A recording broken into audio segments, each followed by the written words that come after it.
Bismillahirrahmanirrahim. Assalamualaikum warahmatullahi wabarakatuh.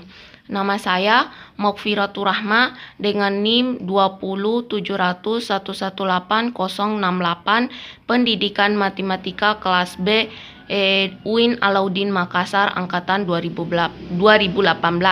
Nah, di sini saya akan menjelaskan uji konvergensi deret atau uji banding. Nah, yang pertama, sebelum kita masuk pada teoremanya, terlebih dahulu kita ketahui dulu prinsip dasar dari uji banding. Nah, prinsip dasar dari uji banding, misalkan diketahui sigma N sama dengan 1 sampai hingga Cn sama dengan C1 ditambah C2 ditambah C3 ditambah sampai seterusnya. Nah, ini merupakan deret konvergen. Kemudian ada sebuah deret sigma N sama dengan 1 sampai hingga AN sama dengan A1 ditambah A2 ditambah A3 ditambah sampai seterusnya. Maka prinsipnya adalah jika suku-suku AN kurang dari sama dengan Cn. Nah, selanjutnya kita masuk pada teorema uji banding. Yang pertama itu, jika deret sigma N sama dengan 1 sampai hingga Cn adalah deret konvergen, maka deret sigma N sama dengan 1 sampai hingga AN akan konvergen jika dan hanya jika AN kurang dari sama dengan Cn atau N lebih dari sama dengan N. Nah, yang kedua itu jika deret sigma N sama dengan 1 sampai hingga Cn adalah deret divergen, maka deret sigma N sama dengan 1 sampai hingga AN akan divergen jika dan hanya jika AN lebih dari sama dengan Cn atau N lebih dari sama dengan N. Nah, untuk lebih memahaminya lagi, kita coba kerjakan contoh soal berikut ini.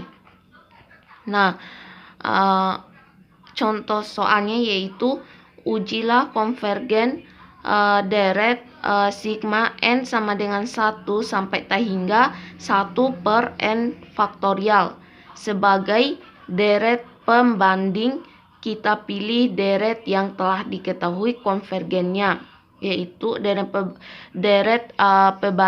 pembandingnya yaitu deret dari 1 per 2 pangkat N sama dengan 1 per 2 ditambah 1 per 4 ditambah 1 per 8 ditambah 1 per 16 ditambah sampai seterusnya. Nah, ini merupakan deret konvergen Nah, dan deret 1 per N faktorial ini jika kita uraikan maka akan menjadi